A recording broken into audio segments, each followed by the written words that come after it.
Yo, what's up, guys? How are you doing? And today we have a special guest with us on our show, and the name of our guest is Carl Grant. So today we are going to know about his journey, and he's an author of a book, How to Live the Abundant Life. So today we will be knowing about his book, like what inspired him to write this amazing book, and what is our benefits of if we read that book. Okay, so let's start our podcast without any waste of time. So, hi, how are you doing? Very good, Usman. How are you? I am great. Okay, so first of all, I would love to ask you for your short introduction for my audience who don't know. Sure. My name is Carl Grant III. I live in Austin, Texas, in the United States of America. I am the father of five children. I've been married for 30 years. I'm a Christian. I have been to Pakistan three times. Interestingly, 10 years after becoming a Christian at the age of 24, I read the Quran. And so I'm very familiar with Islam and with Muslim beliefs, and have started an interfaith ministry called Bridges of Faith, which is participated in by a number of Pakistanis. So it's a group of Muslims and Christians that get together every few weeks, not during Ramadan. We're taking Ramadan off to study the Old Testament, the Quran, and the New Testament together. And it's been a great experience. We've learned so much from each other and gotten to develop great friends. And so for work, I um, I have a consulting company where I help large professional services companies do business development. So I was head of global business development for a major law firm where we grew revenue while I was there by $1.7 billion. And so I know a few things about how to grow revenue inside of a firm. And so I help others do that.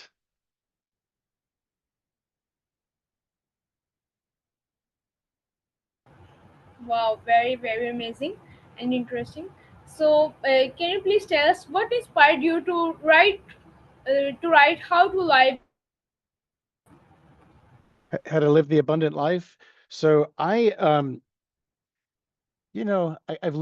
lived a good portion of my life, Usman. I have learned a lot of lessons, having been married 30 years and having raised five children and having kept a same job for 20 years, and so what I've learned over the course of my life is truly how to live my life with abundance, how to be totally fulfilled and happy and joyful and upbeat in all things that I do. And it didn't always start out that way. Like I mentioned early on, when early on as a young man, I was an atheist. I didn't even have faith, and I know in a society like Pakistan, people are kind of born into faith. It's more of a faith-based society.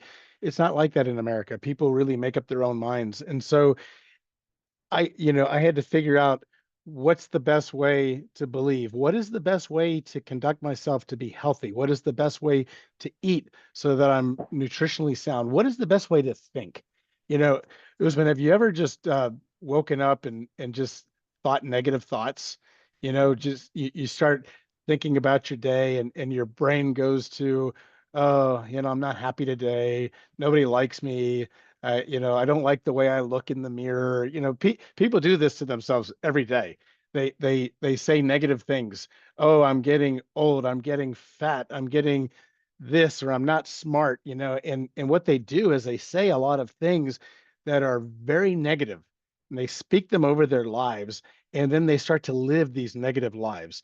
And what I've learned over the course of my life is how to change my thinking. Only you control what you think, and what you think determines what you say, and what you say determines how you live your life. And so, what I've figured out how to do over time is to change my thinking to be positive. If a negative thought comes into my mind, I switch the channel on the TV, how you can change the channel, you change the channel in your mind and you turn it to something positive.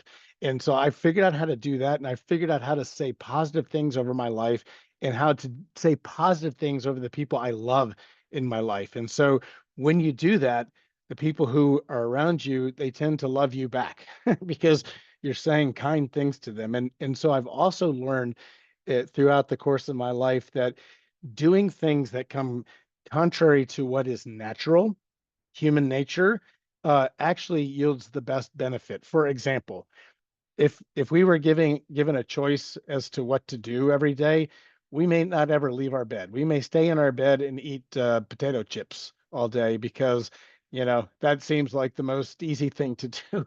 But you're not going to live a very healthy, happy life if you lay in bed all day and eat potato chips. And so getting out of bed and actually engaging in exercise and eating healthy foods is a better way to live your life. And so I talk about the things that you can do to live a better life. Interesting. Okay, so if you had to summarize your book in just a sentence, so what would it be? And what was the question? I didn't quite understand the question. Yeah, sure. So my question is from you. If you had to summarize your book in just one sentence, what would it be? The key to living an abundant life, the abundant life, is doing what comes opposite to your human nature. Very, very amazing. Okay, so do you think abundance is more about money or mindset, and why? So my book isn't about money. It's, people hear the word abundance and they automatically think you're talking about getting rich. And I'm not talking about getting financially rich. I said in my book, I have been flat broke, where I've had nothing, and I've been a millionaire, and and everything in between. And so, having money is nice, but it's not the end all be all. I know many rich people that are some of the most miserable people I've ever met. And I've met many people who have very little to nothing, who are some of the happiest, most content people that I've met. And so the trick to living the abundant life is finding happiness wherever you are in life. For example, when I asked my wife to marry me back in 19 oh gosh, we got married in 1994. So I asked her in 1993, before you were born. Uh, when I asked her to marry me, I spent every penny that I had on her ring. And so I had no money to my name. I had no car. My car had died and I was borrowing a car and I had no money even to take her out to eat. But when she said yes, that was a very, very happy time. And so I did not need money to be happy. I had her love.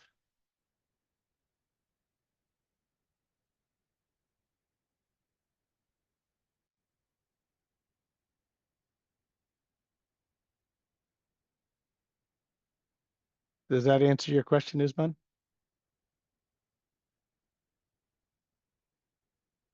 Yes. Okay, so my next question will be from you. Like, what's one simple habit you think that everyone should adopt to live an abundant life?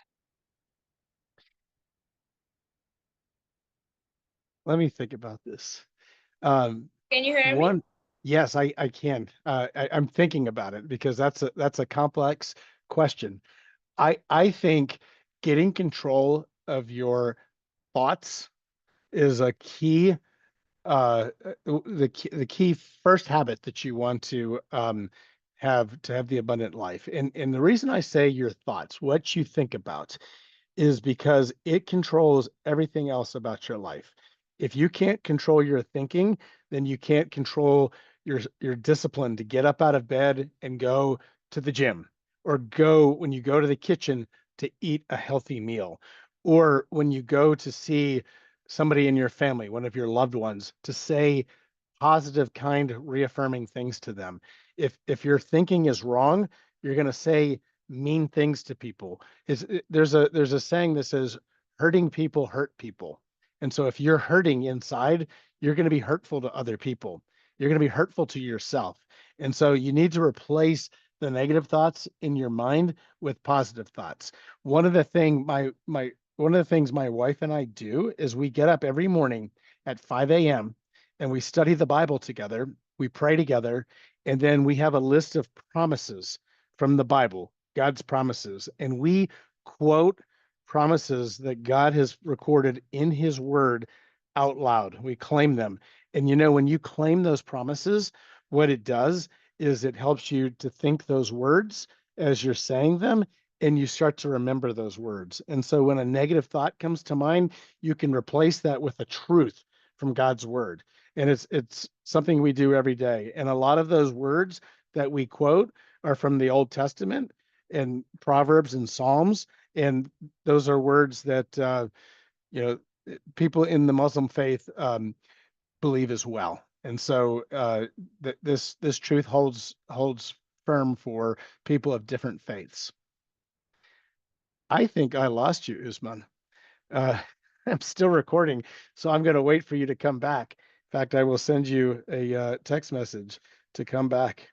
Uh, so, anyways, while I'm waiting for Usman to come back, I will mention I've been to Pakistan 3 times in the past 2 years, and I've had a wonderful experience getting to know the Pakistani people. I've been to Karachi, I've been to Lahore, and I've been to Islamabad, all three. And I have friends in all the three of the major cities. You were gone, Usman, so I just kept talking about my trips to Pakistan. I've also been a speaker in Pakistan. I have spoken to Connected Pakistan and another conference. I'm trying to remember the name of the other conference. It's in Lahore. I'm spacing on the name of the conference right now, but I've spoken on cultural similarities and differences between Pakistan and the United States, or the East and the West, MENA and the West. I've spoken about my book. I've talked about how to live the abundant life. And I've also talked about religious similarities and differences between the East and West. And so I've kind of become a little bit of an expert on these things, and I get asked to speak on them. And it's been a lot of fun. And you know what? There's actually a lot of interest, surprisingly. I didn't know how much interest there would be in Pakistan, but there really is, because I think a lot of people that grow up in the East aren't exposed to what we believe in the West. And so much of what we believe is very similar to what people in the East believe. I don't know if you know that, but a lot of the information in our holy books is very much the same. And so it's very interesting to study those things together with my dear Muslim friends. Okay, so any improvements that you think we should improve in ourselves for Pakistan? Um, yeah, I'll tell you one thing I've noticed about Pakistanis is that sometimes things don't start on time. And so one of the things that you'll find in the United States is that when people schedule an appointment, they show up on time, sometimes early. And so if you travel to the West, you'll find that out. Whereas sometimes you have something scheduled in the East and people don't show up on time, or it starts very late. And that's very hard for a Westerner who keeps a busy schedule to do, because you might have something like booked right after our meeting. And so if you don't start on time and end on time, then your other meetings get pushed later. So I think it's part of the culture over there that can be improved upon.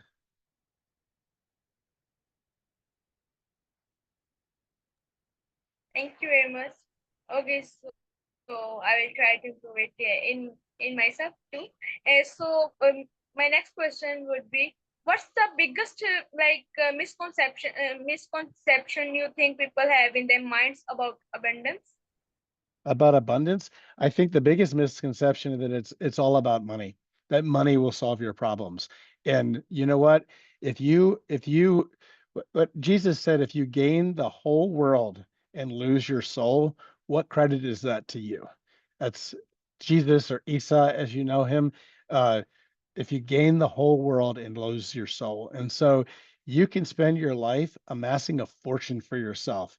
And in the process of doing that, you don't spend any time serving God. You don't spend any time loving your family members, your if you're married, your wife or husband or your children or your parents or your grandparents. And you know what? At the end of the day, your your your um your life is empty. I know people like that who have lots of money, but they're all alone. And that's very, very sad because that's not an abundant life. That's a that's a wealthy life that's really poor, to be honest with you.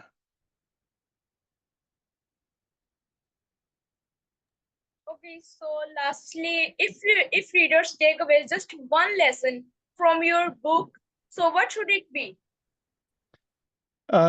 When you meet somebody, don't meet that person to see what they can do for you.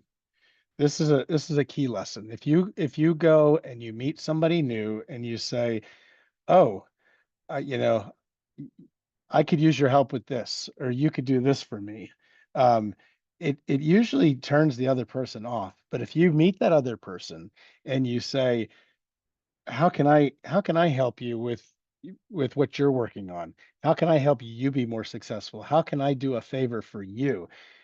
In the end, that's going to come back to you because that person's going to be so happy that you are good to them that they're going to want to be good back to you.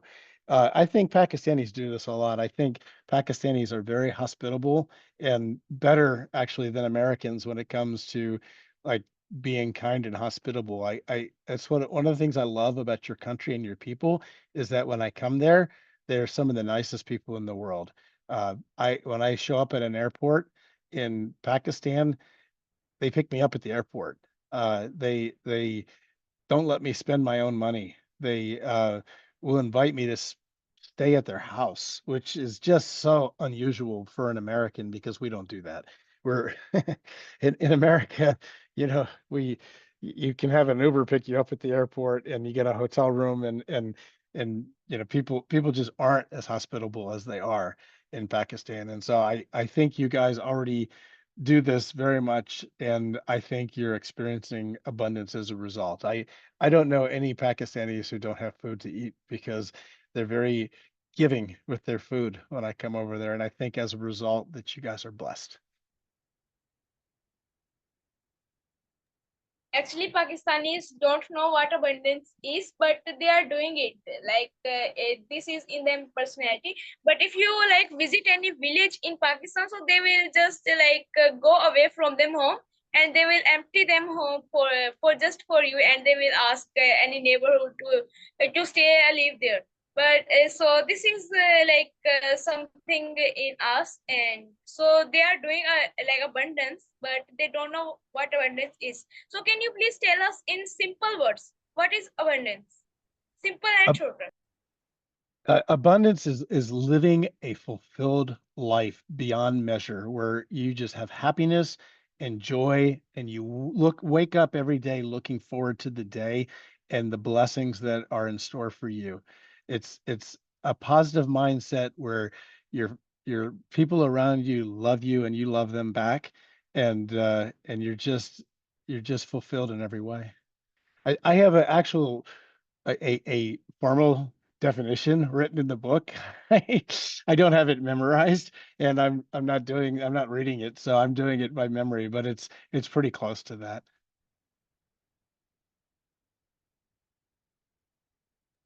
Oh, thank you very much for okay. So now it's time to end our conversation. Thank you very much for your valuable time and for sharing this insightful information. And I would love to invite you in our Rehan School Korangi campus when you come in Pakistan next time. So also please come to Rehan School and we will meet you. My friends will meet you, and we will be very happy to have you there. I I greatly appreciate that. Rehan was here with me in the United States last week visiting. I had dinner with him. He took me to dinner, which was so nice, with two of his daughters and his nephew.